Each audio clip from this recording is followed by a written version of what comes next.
encontra a morte, Jesus encontra a caravana da morte, mas a morte encontra aquele que dá a vida sobre a morte. Jesus, ele teve que morrer antes dos ladrões, diante da cruz, porque se ele morresse depois, certamente eles morreriam e ressuscitariam, porque a morte não poderia prevalecer diante daquele que é o autor e consumador da nossa fé, diante daquele que é vida e vive para sempre e nos faz viver para sempre. E ele está aqui nessa manhã. Nós celebramos a Páscoa porque no sábado, Carlos, eles estavam trancados no cenáculo com medo do que poderia ser possível acontecer.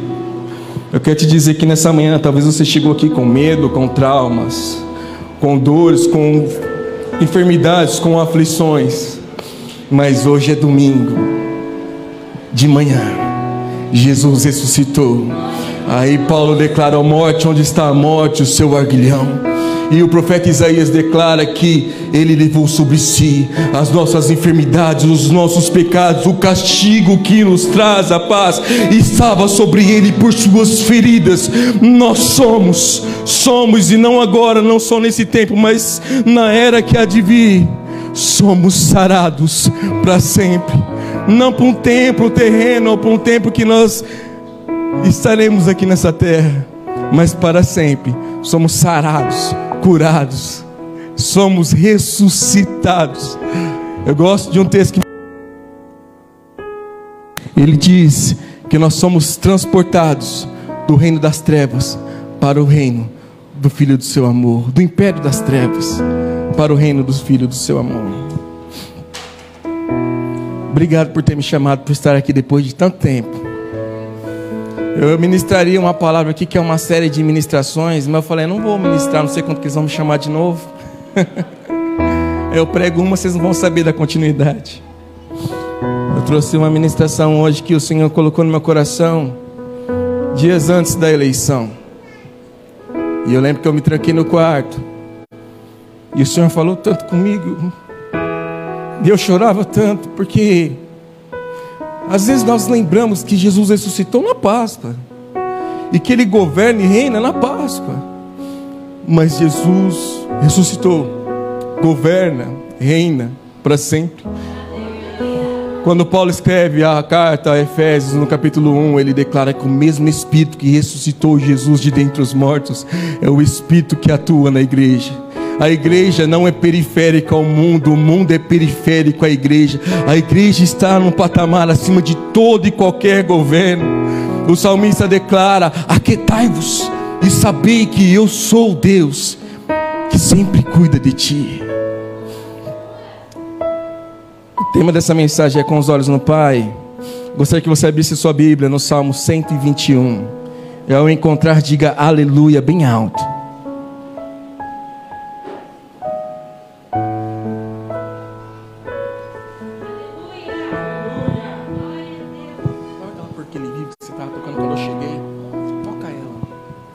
Tocando.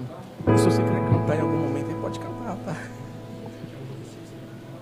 Pode tocar mais alto. Pode. Diga aleluia se você encontrou. Vamos ler a mensagem. Levanto os meus olhos para os montes e questiono: de onde virá o meu socorro? O socorro virá do meu Senhor. Diga assim: o meu socorro virá do meu Senhor. Olha só, quem é o seu Senhor? O salmista continua dizendo assim: o Senhor, o Criador dos céus e da terra. Aleluia, Ele é o seu Senhor, querido. Ele não deixará os teus pés vacilem, não pestaneja aquele que te guarda, certamente não, de maneira alguma cochila, nem dormita o guarda de Israel. O Eterno é o teu protetor diurno, com a sombra que te guarda, Ele está à tua direita. Não te molestará o sol durante o dia, nem à noite a lua. O Senhor te guardará de todo mal. Ele protegerá a tua vida, querido. Ele protegerá a tua vida.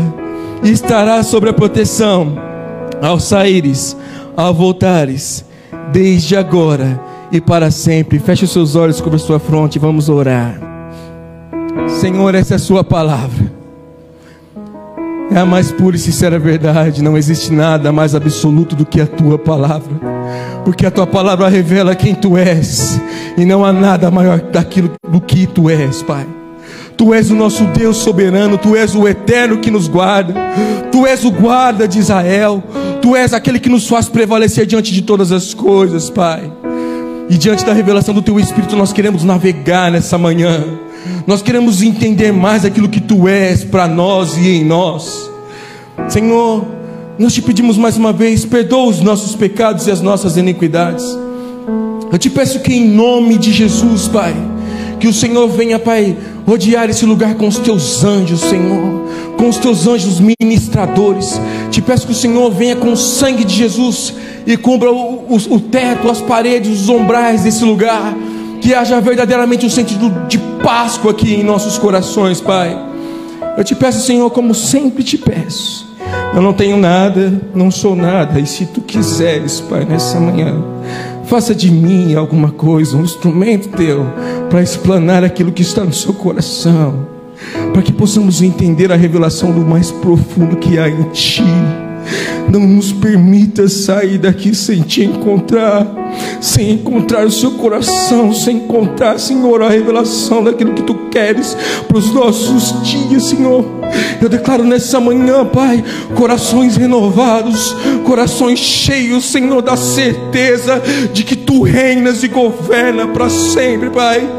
Que independente das circunstâncias, o Senhor é aquele que nos resgata, o Senhor é aquele que nos livra, o Senhor é aquele que triunfa, Senhor. Que nada pode contra Ti, que nenhum dos Teus sonhos e planos podem ser detidos, Senhor. E Pai, nós fazemos parte dele. Que em nome de Jesus, que haja um avivar do Teu Santo Espírito aqui nessa manhã, nessa casa, nessa igreja, nessa denominação, e que hoje seja um divisor de águas para as nossas vidas, em nome de Jesus, amém. Eu amo esse texto, eu amo a Bíblia por completo, mas tem textos que são particulares, não sei para você, mas tem textos que é para mim. Parece que Deus falou assim: vou escrever esse texto lá na frente, o Tiago vai ler e vai pegar o coração dele, vai abraçar ele. Eu lembro de 2 ocasiões que escrevi esse texto. Por um período da minha vida eu andei desviado. Não sei se você conhece minha mãe, ela se chama Suzana, é uma mulher que ora muito.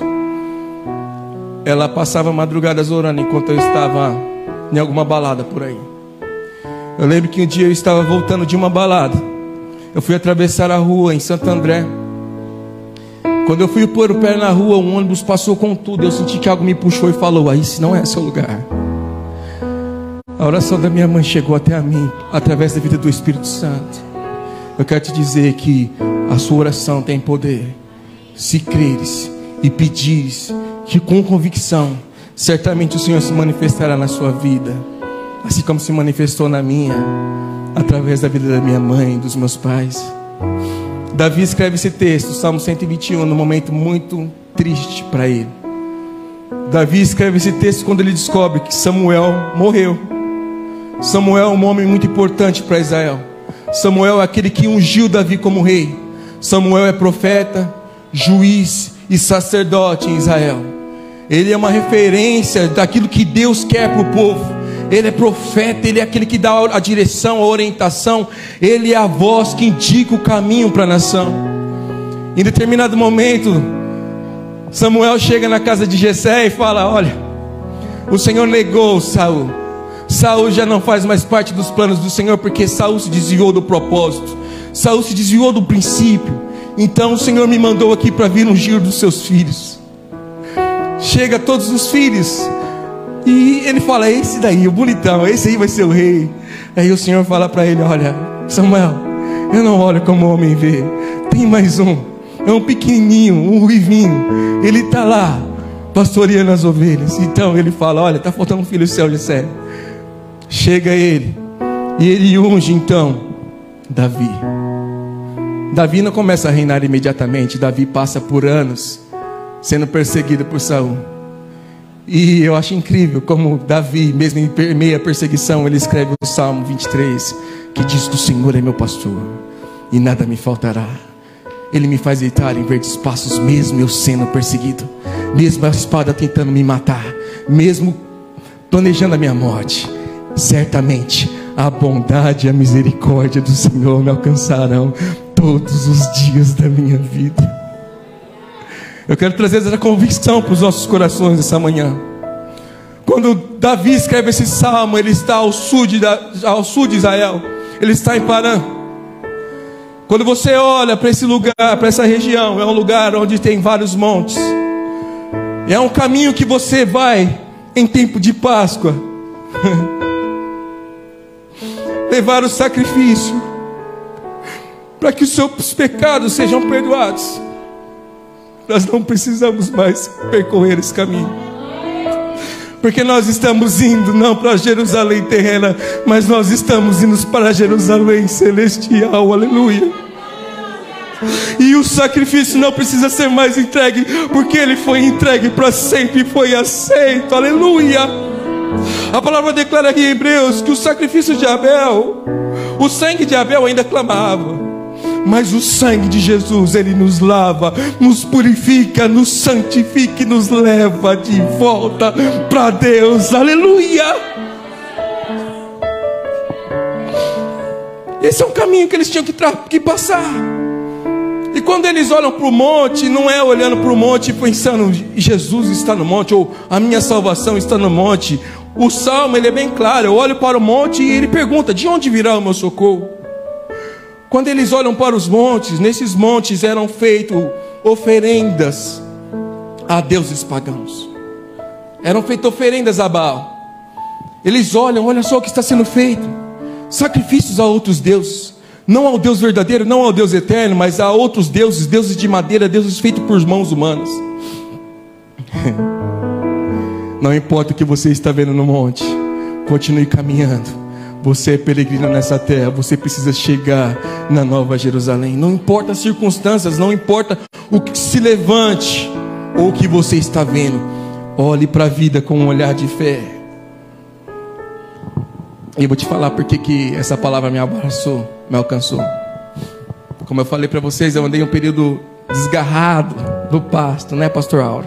Pastor Auro, meu pai está aqui comigo, gente. Não sei se você conhece ele.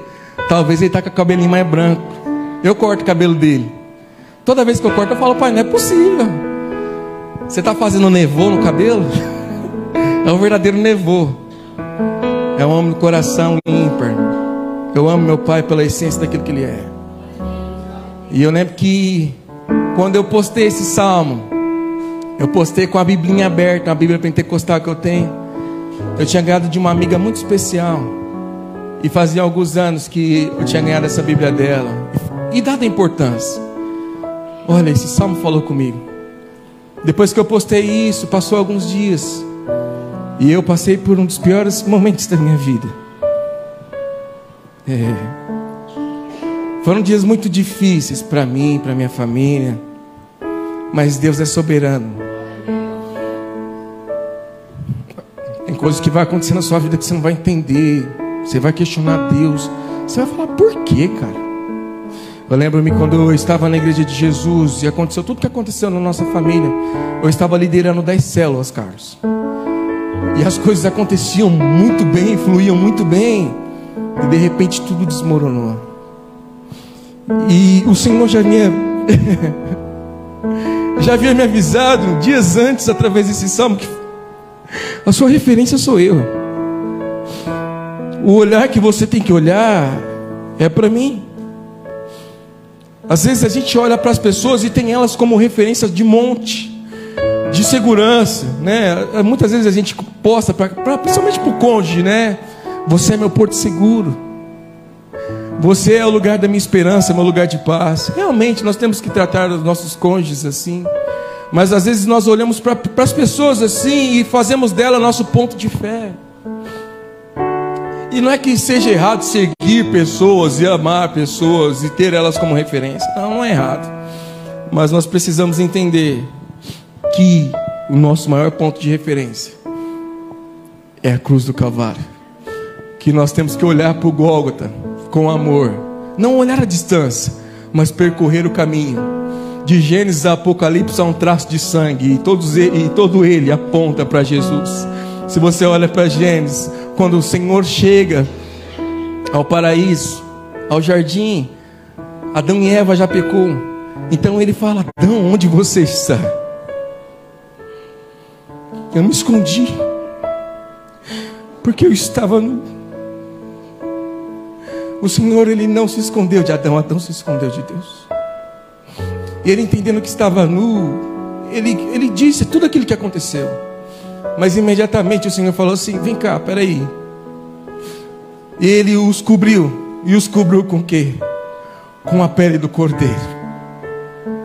O sacrifício desde a eternidade já estava preparado, porque Deus sabia que existiria a queda do homem, mas desde a eternidade o Senhor tem preparado a minha e a sua redenção, para que não andássemos distante dele, mas ele nos quer perto, perto, bem perto, sabe?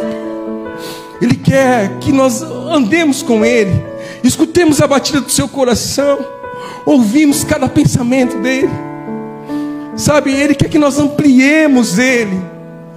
Eu não sei se você já pegou um telescópio e olhou e conseguiu ver as estrelas, ou entrou em algum laboratório e conseguiu ver micropartículas.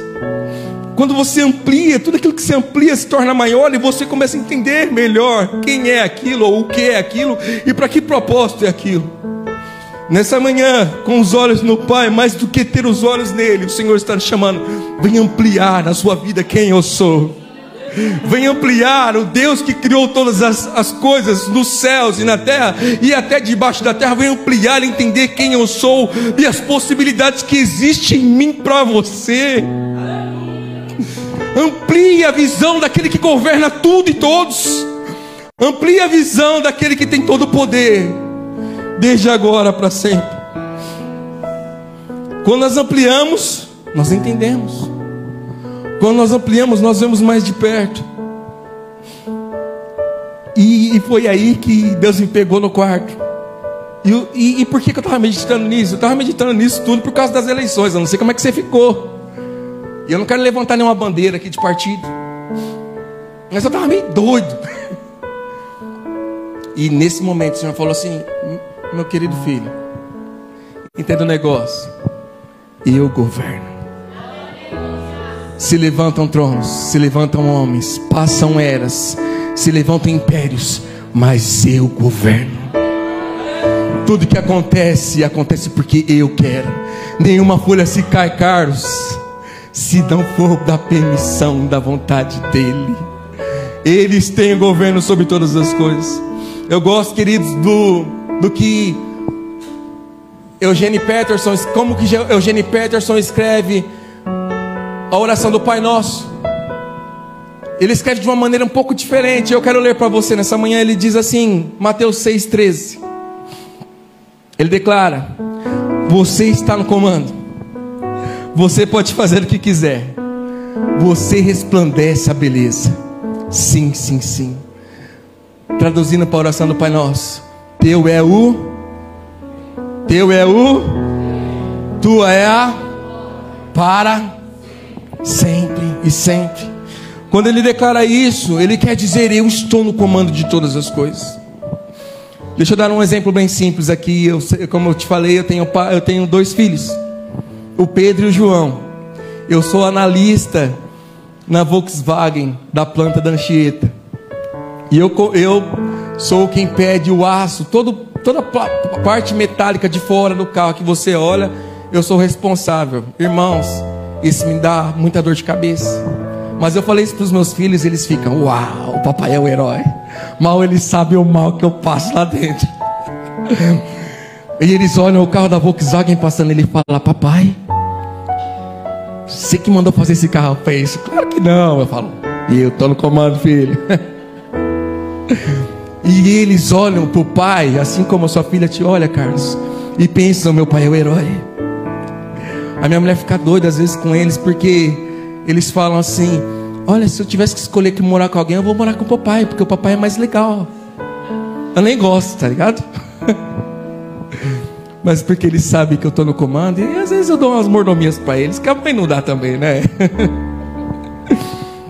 Efésios 1:20 declara assim: esse mesmo poder que agiu em Cristo, ressuscitando dos mortos, entronizando à sua direita nas regiões celestiais, muito acima de toda potestade, autoridade, poder e domínio, e de todo nome que possa ser pronunciado, não somente nessa era, mas mas da mesma forma de que há de vir, também sujeitou tudo que existe debaixo dos seus pés, e o designou como cabeça sobre absolutamente tudo que há, e concedeu à igreja, que é o seu corpo, a plenitude daquele que satisfaz tudo quanto existe em toda e qualquer circunstância. Quem está no comando? Quem está no comando? Quem está no comando é Jesus. E não importa quem se levante, querido, não importa o que aconteça, Ele estará no comando. E você quer saber de uma coisa? Você é a igreja desse Jesus, querido. Você é noiva. Você faz parte desse corpo triunfante, desse corpo que se move não pelas circunstâncias desse mundo, mas que voa nas asas do Espírito Santo de Deus. Nós não estamos no mesmo patamar terreno, nós estamos andando em lugares altos, em lugares altos. Não há nome que se possa pronunciar aqui acima desse nome. Ao nome de Jesus todo joelho se dobrará, toda língua confessará que Ele é o Rei dos Reis, Senhor dos Senhores, desde a eternidade passada para a eternidade que nos espera. Aleluia. Nós precisamos andar nessa convicção. Ele reina e nós estamos reinando também. Não importa se vão subir o preço do petróleo, Ele reina. Não importa se os dias são maus, Ele reina. Não importa se talvez esteja alguém que você não elegeu governando o país, Ele reina para sempre. E Ele não perde o controle de absolutamente nada. Eu gosto de pensar na Páscoa também assim. O Senhor chama Jesus. Imagine Deus Pai chamando Jesus e fala assim: ó, senta aqui agora. Aí Ele chama os inimigos, porque Deus tem esse poder. Até o diabo é o diabo de Deus. Ele fala: se assenta aqui, levanta o pezinho. Eu estou colocando os seus inimigos nos estrados dos seus pés. O Senhor está esmagando os nossos inimigos. As nossas batalhas, queridos, já estão vencidas, porque Ele já venceu todas elas, absolutamente todas elas. Não há uma só que possa passar por Ele. Ele já venceu. Aleluia. Sabe, em toda a extensão da Bíblia você vê a autoridade de Deus, de Cristo. Eu fico imaginando o povo doido: Lázaro morreu. E Ele fala: pera, eu estou chegando.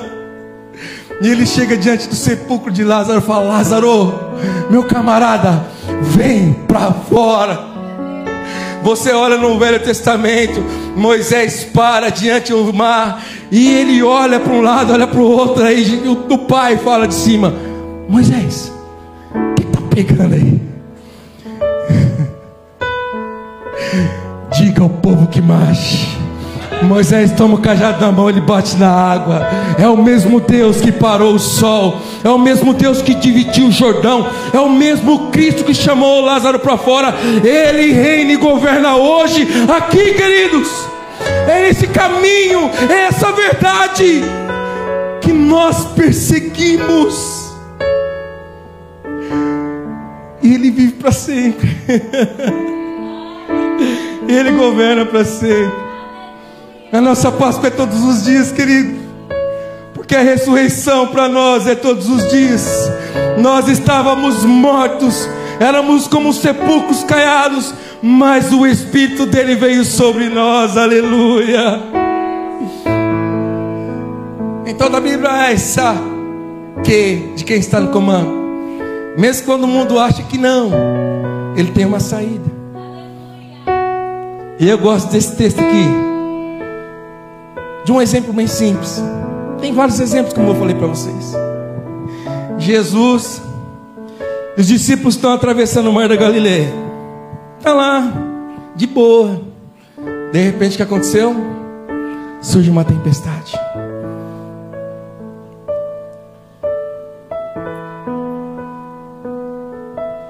Surgiu a tempestade, Cláudio. As tempestades surgem. E às vezes parece que Jesus está dormindo. Eu não sei quanto a você. Quando aconteceu tudo que aconteceu na minha vida, eu falei para Jesus: onde é que você estava quando eu mais precisei de você? Como você pode deixar que tudo isso acontecesse na minha vida? Não sei se você já orou assim, mas indignado com a vida. Eu sou ser humano e eu questiono Deus mesmo. Por que você deixou tudo desmoronar? Por que você me deixou caminhar sozinho? Por que você sumiu quando eu precisei que você respondesse? Porque você fez silêncio. Eu não sei se já passou por isso, mas é triste. E eu lembro de questionar tudo isso a Deus. Eu lembro que no encontro com Deus, eu estava participando e eu fui numa sala de oração. E era o momento da minha equipe interceder, Marta. Passando por todo esse processo de reconstrução. E o Senhor me mostrou os flashes dos dias que eu perguntei para Ele onde Ele estava. E Ele me dizia: sabe aquele dia que você falou que eu não estava? Eu estava lá. E Ele me trouxe fotografias dos dias que eu pensei que Ele não estava. E Ele me falava assim: e sabe por que você está aqui intercedendo hoje, querido? E nem é por sua vida, é porque eu estava lá. E me fez refletir até, sabe, aquelas pegadas na areia, que só estava uma, não as duas. Foram os dias que eu te peguei no colo e te levei, porque você não podia mais caminhar. Eu quero te dizer nessa manhã, querido, que o Senhor não te deixa sozinho. Em nenhum momento Ele te abandona. Nos dias mais angustiantes ou tristes da sua vida, você pode ter a convicção: Ele estará presente, te carregando no colo, para que você chegue no lugar de triunfo, onde Ele já conquistou para você. Tudo que Jesus conquistou na cruz, querida, é direito nosso, é nossa herança. Nós somos herdeiros e co-herdeiros de Jesus Cristo, mesmo que os dias sejam maus. É muito importante nesse momento agora, você imaginar um barquinho no meio do mar, e o barquinho no meio da tempestade. Quantos já foram para o alto mar aqui, pescar, fazer alguma coisa do tipo? Quantos já foram? Né? Vocês são mais chiques, né? Como é que fala? No cruzeiro. Vocês têm que ir no cruzeiro, ô maridos, né? Pagar um cruzeiro para a mulherada aí, né? Fazer a presa. É bom, é bom. Minha mulher está ao vivo, né? Esquece o que eu falei, esquece. Brincadeira. Mas eu acho que você já deve ter visto algum documentário de pesca, ou algum documentário em que eles estão no meio do mar e as ondas sobem e cobrem o mar. É desesperador. Meu pai está aqui, meu pai é meu herói. Eu sempre gosto de contar essa história aqui. É a referência da minha vida, né? A gente gosta de pescar no mar, né, pai? Mas eu lembro do dia que nós fomos pescar no mar. Estamos pescando bonito as espadas. Peguei um peixe de uns 5 quilos, assim. Não é mentira não, é verdade. Eu tenho foto, posso provar. E no meio dessa pescaria surgiu uma baleia que acho que dava umas 2 dessa sala. E o nosso barco só era o tamanho dessa sala, e olha lá. Eu olhei para meu pai emocionado: olha a baleia, pai. Meu pai: a baleia vai virar o barco, cara. Bateu um certo desespero no meu herói. Imagine só, porque realmente ela poderia ter esse poder de virar o barco. Os discípulos estão num bar, procurando lugar para se agarrar, procurando um ponto de esperança, um momento em que eles possam falar: meu, pelo amor de Deus, nós vamos morrer. Nós precisamos de algum lugar, chegar em alguma ilha, chegar em algum lugar, mas está no meio do mar. Quando você vai para o meio do mar, você olha para o lado, é mar, para a direita é mar, para a esquerda é mar, para trás é mar, tudo é mar. Aí você pensa, não é que nem eu não sei nadar, eu ficava de coletinho, né? Não quero morrer, tem 2 filhos para criar, tá no terceiro, não posso. E esses homens olham para um lado e para o outro, e de repente eles escutam um som bonito, talvez de um ronco. E Jesus está dormindo. Eu não sei qual que seria o sentimento, né? Se eu chegar na pedalada de Jesus, eu falo, mas você está de brincadeira, né? Mas acorda aí, parceiro. Mas eles chegam e falam, Jesus, não te importa que morramos? Não se importa que em meio a essa tempestade toda, o Senhor não está aí quieto, está em silêncio. Eu quero te dizer nessa manhã, o Senhor está gerando fé sobre nós aqui. Fé. Diga assim, Senhor, gera fé em mim, para que eu possa ver além do que os meus olhos podem ver. A fé é isso, querido. Você não está vendo, mas tem convicção. Vai acontecer. Vai acontecer. Sabe por quê? Ele está no comando. A tempestade deixou os discípulos em pânico. Deixou Jesus com sono. O Criador do universo está ali. Imagine que o balanço do mar fosse como um balanço de uma mãe ninando seu filho. Jesus deve ter lembrado do colo de Maria e dorme. O que pôs medo nos olhos deles pôs Jesus para dormir. O barco era um túmulo para os seguidores de Jesus, mas era um berço para ele. Durante a tempestade, querido, as minhas, as suas, as tempestades da nossa denominação, às vezes, da nossa igreja, da nossa família, da nossa nação, Jesus está no comando. Nós precisamos entender muito isso, abraçar isso. É difícil, Tiago, é difícil. Tem dia que dá vontade de abandonar tudo, falar, vou viver minha vida de boinha, sentar no banco. Eu falei isso para minha irmã esses dias, a Priscilinha. Quantos conhecem a Priscila aqui? Priscilinha é minha profeta. Ela olhou para mim e falou assim: você nasceu para isso. Você tem um chamado. Deus te chamou. E é muito bonito quando Jesus acorda. Ele não vai assim bravão, né? Às vezes você acorda nervoso. Eu lembro de acordar a Tati. Quantos conhecem a Tati aqui? A Tati é minha irmã mais velha, é uma benção. Canta, é um doce de pessoa, é um amor. Ela era linda.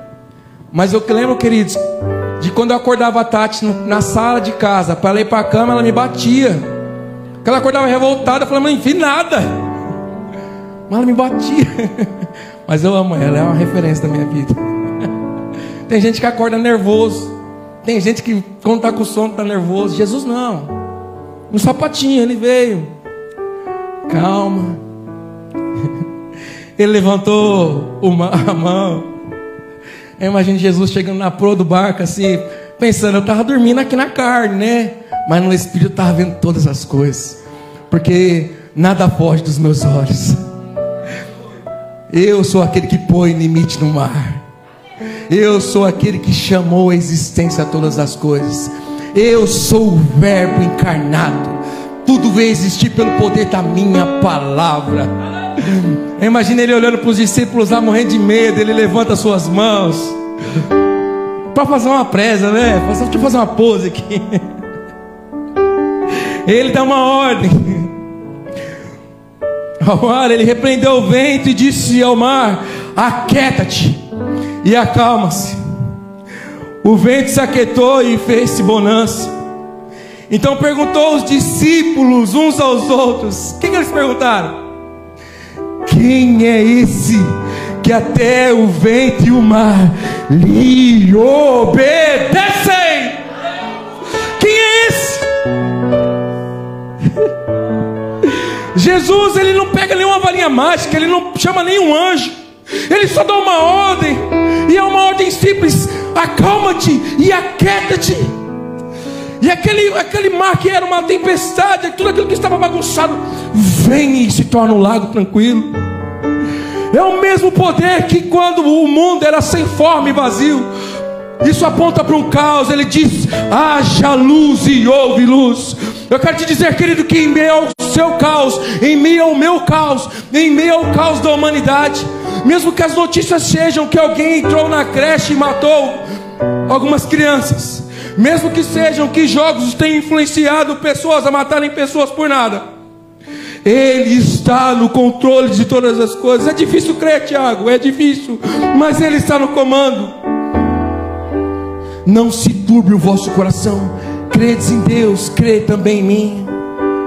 E eu gosto desse texto que diz: aquele que me amar será amado do meu Pai, eu também o amarei e me manifestarei a Ele. São dias de amarmos o Senhor, para que Ele se manifeste à terra. Eu fico pensando aqui comigo, já pensou assim, né? O mar, se o mar e o vento pudessem responder aquele dia. Os discípulos fez uma pergunta: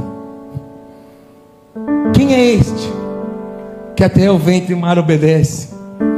Eu peguei o que está escrito em Colossenses. Colossenses diz assim, vamos lá, Renato. Ele é a imagem do Deus invisível, o primogênito de toda a criação, porquanto nele foram criadas todas as coisas, nos céus e na terra, visíveis e invisíveis, sejam tronos ou dominações, sejam governos e poderes, tudo foi criado por Ele e para Ele. Ele existe antes de tudo que há, e nele todas as coisas subsistem. Ele é o cabeça do corpo, que é a igreja. Ele é o princípio, o primogênito dentre os mortos. Este é aquele que no princípio criou todas as coisas, que todas as coisas foram criadas e feitas por intermédio dele. Quem é este?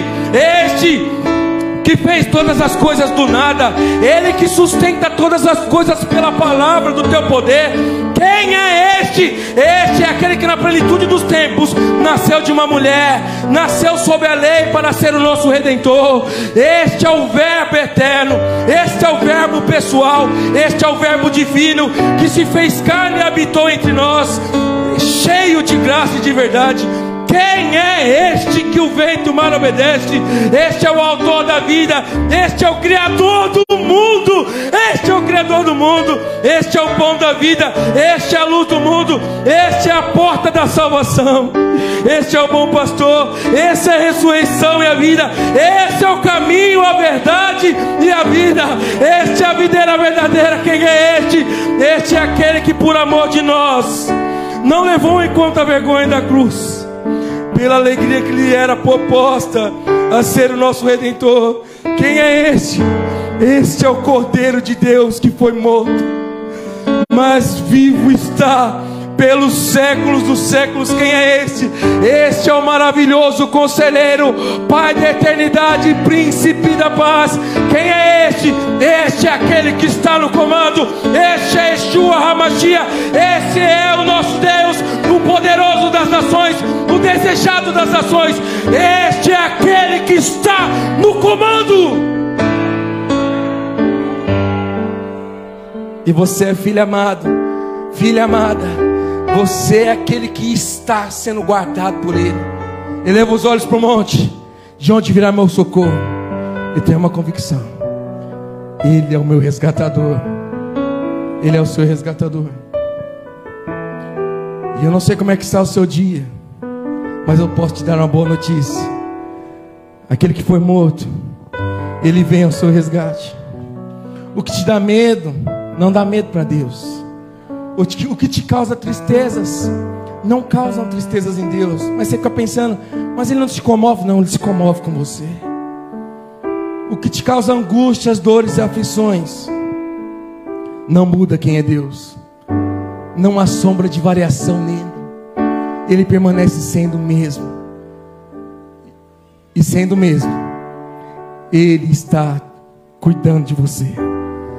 Não importa quais governos ou tempos se levantem, nossos olhos estão além dos montes.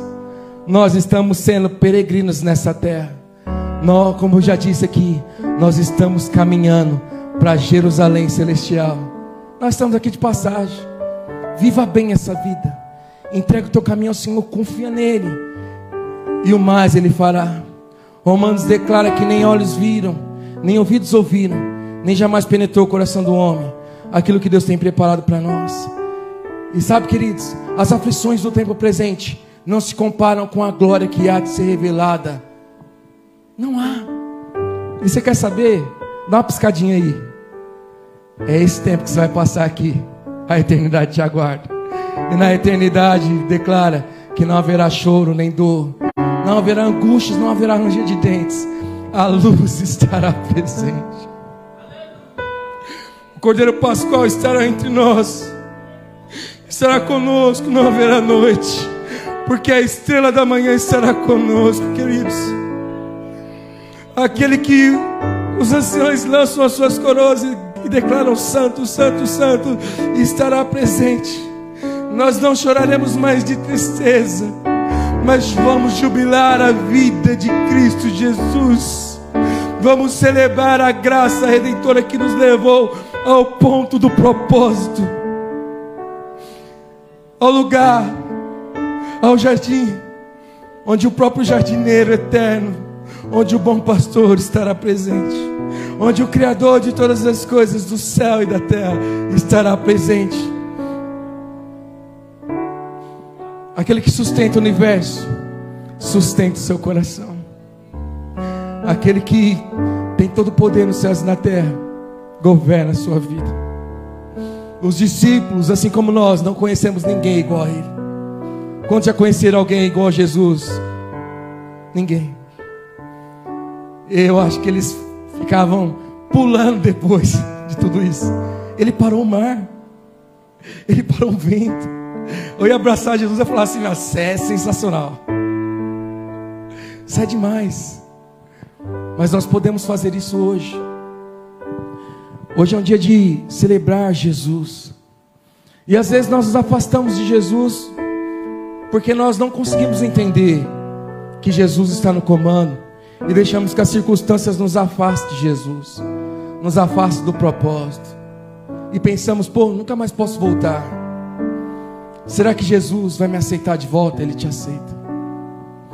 Ele nos aceita. Não importa o mais profundo lugar, não importa a maior distância que esteja, Ele nos alcança. Paulo declara aos Efésios: eu me coloco de joelhos e oro para que vocês entendam a extensão do amor de Deus. Ele fala assim: olha, eu oro para que seja enraizado em vossos corações, seja enraizado em vossos corações a grandeza de Jesus Cristo, para que vocês possam entender o comprimento, a largura, a profundidade do seu amor. A minha oração nessa manhã para essa igreja é isso: entendam esse extenso amor, esse grande amor, esse profundo amor que está no comando de todas as coisas, e que não se importa com aquilo que você fez. Há um texto que eu gosto muito que declara assim: que o olhar do Senhor me alcançou, por detrás das malhadas me viu, me arrastou para si, com amor me atraiu, para viver para a sua glória. Jesus está nos chamando nessa manhã para dizer: olha, eu estou no comando. Não importa a distância que você percorreu, eu quero te trazer para perto, para que você chegue bem pertinho, sinta meu cheiro, escute as batidas do meu coração. E as batidas do coração de Jesus é assim: ó, pupu, eu amo você, pupu, eu vim ao seu resgate, pupu, eu morri, pupu, mas ressuscitei, pupu, para que você estivesse ligado ao Pai através de mim, pupu. Eu não tenho dias de tristeza, de angústias, de depressões para você, pupu, mas eu tenho para você uma glória que é eterna, pupu. Eu tenho dias de esperança, pupu, eu tenho dias de paz, pupu, eu tenho dias de ressurreição para sempre, para sempre, para sempre, para você. Quem está no comando? Quem está no comando? Salmo 24 declara: abram portas, levantem as vossas cabeças ao portais eternos, para que entre o Rei da Glória. Levantai, ó portas, as vossas cabeças, para que entre o Rei da Glória. O Rei da Glória está no comando. O Rei da Glória é absoluto sobre todas as coisas. Ele certamente nos fará triunfar. É de admirar que os discípulos estivessem dispostos a morrer por Ele. Quantos estão dispostos a morrer por esse Jesus? Quantos estão? Ele morreu por nós. Eles nunca haviam visto tal poder, nunca haviam visto tal glória. Era como se o universo fosse o reino de Jesus. Nós não teríamos necessidade nenhuma de explicar Mateus 6,13 para os discípulos. Falar para os discípulos, ó, dele é o reino. Eles iam falar, eu sei, eu vi tudo que ele fez.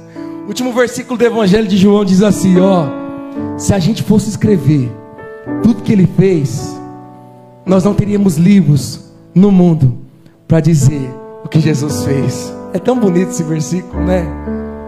É incrível. E ele continua fazendo. Ele continua fazendo. E ele vai continuar fazendo até que ele volte. Amém. Pedro declara assim: aquele que está em vocês é maior do que está no mundo. E continua dizendo: Jesus subiu aos céus e está à direita de Deus. A ele estão sujeitos anjos, autoridades e poderes. É justo que eles declarem a autoridade de Jesus. É justo que nessa manhã nós façamos o mesmo. Nós façamos o mesmo. O Cordeiro Pascual morreu, mas ressuscitou e tem toda a autoridade nos céus, na terra, debaixo da terra. E Ele nos fará viver essa autoridade, nos fará, além de ser resgatado, resgatadores dessa humanidade caída. Se coloque de pé. A paz de Deus com todos. Conforme eu sempre digo, felizes? Amém. Eu também. 7 anos, 3 meses e 22 dias que eu não louvava a Deus na igreja de nosso Senhor Jesus Cristo. Eu fui privilegiado hoje. Eu estou pastoreando uma igreja, mas desde quando eu saí por mim mesmo, motivos meus mesmo, eu não tinha louvado ainda junto com o corpo de Cristo na igreja de nosso Senhor Jesus Cristo. Obrigado, pastor. Obrigado a todos vocês essa oportunidade. Vou orar com você agora, em nome de Jesus. Pai, muito obrigado pelo privilégio que nos deu de estar celebrando hoje a Páscoa na tua casa. Obrigado, Senhor Jesus, pela tua ressurreição e cura de alma, de espírito e levantamento de mortos. Muito obrigado, Senhor, por ter me levantado e estar aqui nessa manhã. Obrigado, Deus, pela sua infinita graça e misericórdia que tem para conosco. Mesmo, Senhor, ao longe, o Senhor tem nos separado para manifestar a tua glória sobre a terra. Obrigado, Deus, pela tua igreja reunida, a igreja de nosso Senhor Jesus Cristo de Guarulhos. Obrigado por estarem de pé, obrigado por estar afinco, fazendo a tua obra neste lugar. Eu oro abençoando a todos no nome de Jesus. Jesus, que vive e que reina para sempre. Amém. Amém. Eu vou dar um recado e eu despeço. Obrigado.